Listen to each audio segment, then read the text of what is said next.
Adonai. Em 1917, 4 pessoas se encontraram no Café Schopenhauer em Viena. Havia uma mulher e 3 homens. Eles se conheceram sob um véu de mistério e segredo. Dentre os integrantes estavam o ocultista Karl Haushofer, o barão Rudolf von Sebottendorf, o piloto as de combate Lothar Woos, o abade Gernot, da secreta Società Templi Martioni, os herdeiros dos Cavaleiros Templários, e Maria Orsic, que foi uma bela e famosa médium que nasceu em Viena, Áustria. Todos eles estudaram extensivamente a Golden Dawn, uma sociedade secreta dedicada ao estudo e prática do ocultismo, metafísica e atividades paranormais. Estudaram seus ensinamentos, rituais e especialmente seu conhecimento sobre as lojas secretas asiáticas. Sebottendorf e Haushofer eram viajantes experientes da Índia e do Tibete e muito influenciados pelos ensinamentos e mitos desses lugares. Durante a Primeira Guerra Mundial, Karl Haushofer havia feito contato com uma das sociedades secretas mais influentes da Ásia, os Chapéus Amarelos Tibetanos. Os contatos entre Haushofer e os Chapéus Amarelos levaram na década de 20 à formação de colônias tibetanas na Alemanha. Os 4 jovens esperavam que durante esse encontro em Viena eles aprendessem algo sobre os textos reveladores secretos dos Cavaleiros Templários e também sobre a fraternidade secreta, os Cavaleiros da Pedra Negra. O abade Gernot era um dos herdeiros dos Cavaleiros Templários, que são a única verdadeira sociedade templária. Eles são descendentes dos Templários de 1307, que passaram seus conhecimentos de pai para filho, até os dias de hoje. Gernot, entre outros assuntos, aparentemente lhes contou sobre o advento de uma nova era, a mudança da Era de Peixes para a Era de Aquário. Após esse encontro, Sebottendorf se encontraria com Walter Neuhaus, e juntos teriam fundado oficialmente a Sociedade Thule. O nome Thule refere-se à capital do lendário país polar Hyperborea, também conhecido como Última Thule. Era supostamente a porta de entrada para o outro mundo. Thule foi, portanto, reconhecido como um lugar onde os humanos poderiam, por qualquer meio, deixar a Terra. Também era onde supostamente ficava o portal da Terra Oca, a cidade de Agartha. Falaremos mais a respeito disso um pouco à frente. Em dezembro de 1919, membros das sociedades Thule, Vril e os Cavaleiros da Pedra Negra alugaram uma pequena cabana de guarda florestal nas proximidades de Berchtesgaden, Alemanha, onde se encontraram acompanhados por Maria Orsic e outra médium, que era conhecida apenas como Sigrun. Maria alegou ter recebido transmissões mediúnicas em uma escrita secreta alemã templária, uma língua desconhecida para ela, contendo dados técnicos para a construção de uma máquina voadora. Supostamente, alguns documentos afirmam que ela tinha 2 pilhas de papéis, uma com a escrita dos Templários, a outra com uma escrita legível, que mais tarde descobriu-se ser sumério antigo. Documentos da Vril, descobertos após a Segunda Guerra Mundial, mencionam essas mensagens telepáticas, que tiveram sua origem em Aldebaran, na constelação de Touro. Interessantemente, nos Estados Unidos, Nikola Tesla, gênio do eletromagnetismo, também desenvolveu patentes de máquinas voadoras na mesma época.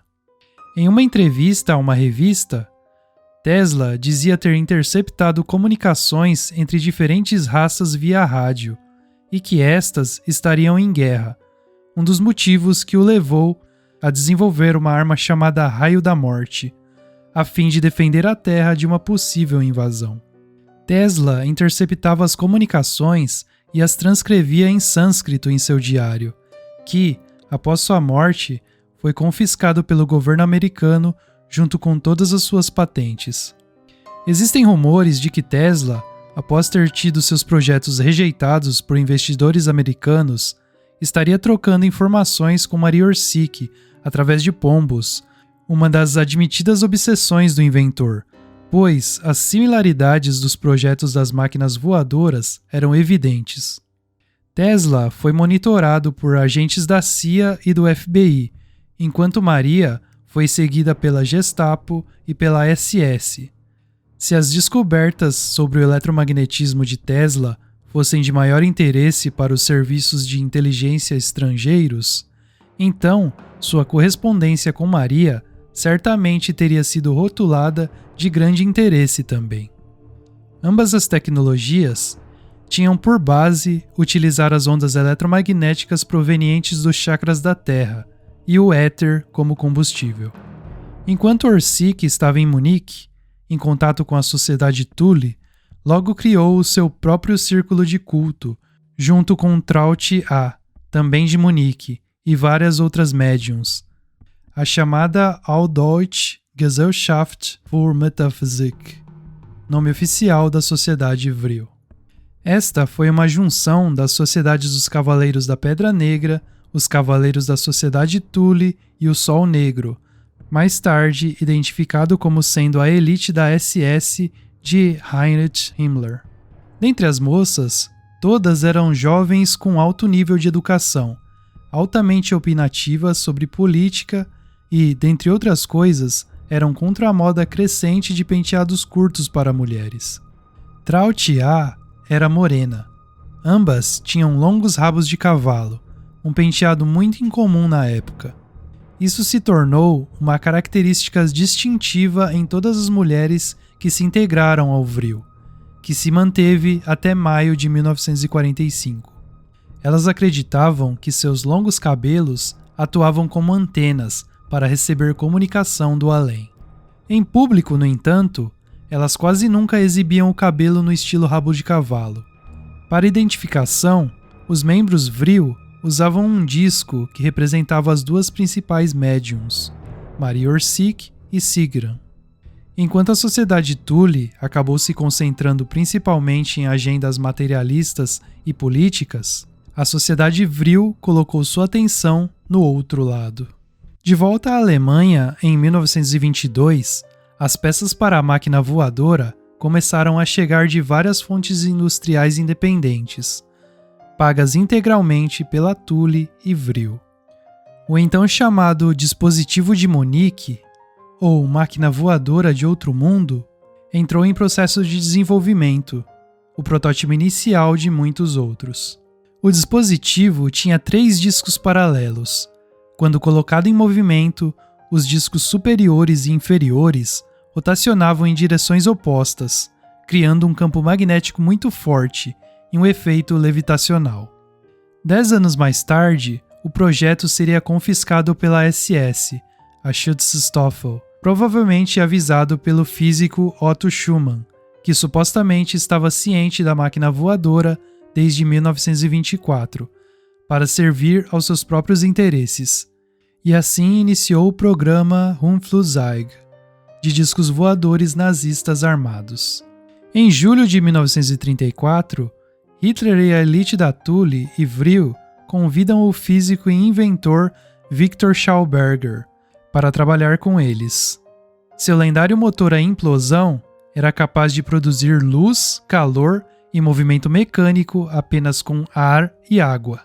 Passados 5 anos, em 1939, com a ajuda do motor de Schauberger, um protótipo do disco Vril subiu ao céu. Desde então, é suposto que pelo menos 17 tipos de disco voador foram criados, porém, não é conhecido se eram versões únicas ou cópias. É fundada então a Ahnenerbe, que traduz literalmente como herança ancestral, por Heinrich Himmler, e Herman Wirth, historiador holandês obcecado por Atlântida, e também Richard Walter Dare, criador da teoria sangue solo e chefe do escritório de raça e assentamento. Em 1940, Himmler havia incorporado a Ahnenerbe na Schutzstaffel, a SS, e continuara as pesquisas em busca dos hiperbóreos e atlantes, as raças arianas que acreditavam ser descendentes diretos. A ideologia que seguiam era baseada na teoria de que no passado havia uma poderosa civilização na Terra com acesso aos segredos do universo. que, em algum lugar, codificado e disperso, esse conhecimento mais elevado foi preservado. Eram muito interessados por Atlântida. Seus cientistas acreditavam que era a morada nativa da raça ariana. Sendo assim, a Alemanha era a herdeira por direito ao conhecimento tecnológico atlante. Além da conta que Atlântida possuía navios gigantes e veículos voadores que eram dirigidos pela força Vril. Cientistas da Ahnenerbe tomaram conhecimento de um mapa datado de 1513, descoberto em 1929, criado por um almirante turco chamado Piri Reis. O impressionante foi ver como o mapa espelha a Antártida, com detalhes e sem gelo 300 anos antes da descoberta oficial do continente. Os céticos dizem que o mapa não faz parte da Antártica, e sim uma continuação da América do Sul, sem levar em consideração a última inversão do campo magnético, que ocorreu no século XV, e muito provavelmente mudou a forma dos continentes na qual conhecemos hoje. Nas notas do mapa, o almirante escreveu que o desenhara de inúmeras fontes, algumas de pelo menos 3.000 anos de idade. Especialistas o examinaram e concluíram que o mapa era mais preciso do que os do século XX.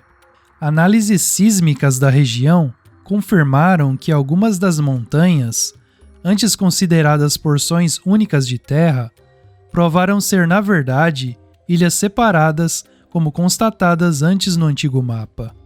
Isso trouxe esperança a Ahnenerbe, na busca pela herança tecnológica de Atlântida.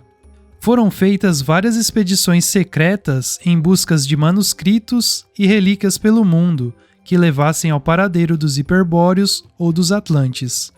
Não somente foram usados engenheiros e médiuns como da Sociedade Thule, como também historiadores e exploradores. Antes mesmo da guerra eclodir no mundo, as expedições feitas pela Ahnenerbe retornaram com centenas de pergaminhos antigos em sânscrito, chinês e outras línguas orientais. Os alemães estavam em busca de encontrar a fonte da energia Vril, da qual as pessoas que moram no subterrâneo se utilizam para operar e governar o mundo. Dizia-se que a força Vril, ou energia Vril, era derivada do Sol Negro, uma grande esfera de prima matéria que supostamente existe no centro da Terra, dando luz ao povo intraterreno e emitindo radiação na forma de Vril. A sociedade Vril acreditava que os arianos eram os ancestrais biológicos reais do Sol Negro. Essa força era conhecida pelos antigos sob muitos nomes e foi chamada de Chi, Orras, Vril, Luz Astral, Forças Ódicas e Orgone. Os alemães não pouparam esforços e recursos para encontrar uma entrada para Agartha, a fim de chegar em Atlântida, enviando expedições às passagens conhecidas: Sibéria, Tibete, Amazônia e Antártida. A Ahnenerbe começou pelo norte da Sibéria, guiada pela Sociedade Thule, por ser a localização das terras de Hyperbórea, local mais próximo do Sol Negro, onde existe a cidade da qual seu povo vive 300 anos. Cidade esta guardada pelos anjos eternos de Lúcifer, que não permitiram a entrada das expedições. Chegando ao Tibete, liderados por Ernest Schaffer, a expedição consistia de 20 soldados da SS, 5 sábios alemães e Frederick Hilscher, comandante da Ahnenerbe. Os alemães fizeram vários testes com a população local, procurando traços dos descendentes dos arianos, enquanto aguardavam o contato dos monges tibetanos com o chefe dos bibliotecários, cabeça da civilização intraterrena. Mais uma tentativa frustrada, pois não lhes foi concedido acesso por esta e nem pelas outras 5 raças intra-habitantes. A terceira tentativa de alcançar o interior da Terra foi feita a partir de uma expedição ao Brasil, mais especificamente na Amazônia, em 1935. Os alemães tomaram conhecimento de uma antiga cidade chamada Akakor, ou Ratanabá, que era energizada por cristais. A expedição encontrou o local com a ajuda dos índios nativos, porém, as passagens ao interior estavam completamente alagadas, impedindo o prosseguimento da missão. O sucesso dos alemães, porém, finalmente aconteceria na expedição à Antártida, mas esse assunto a gente deixa para o próximo vídeo.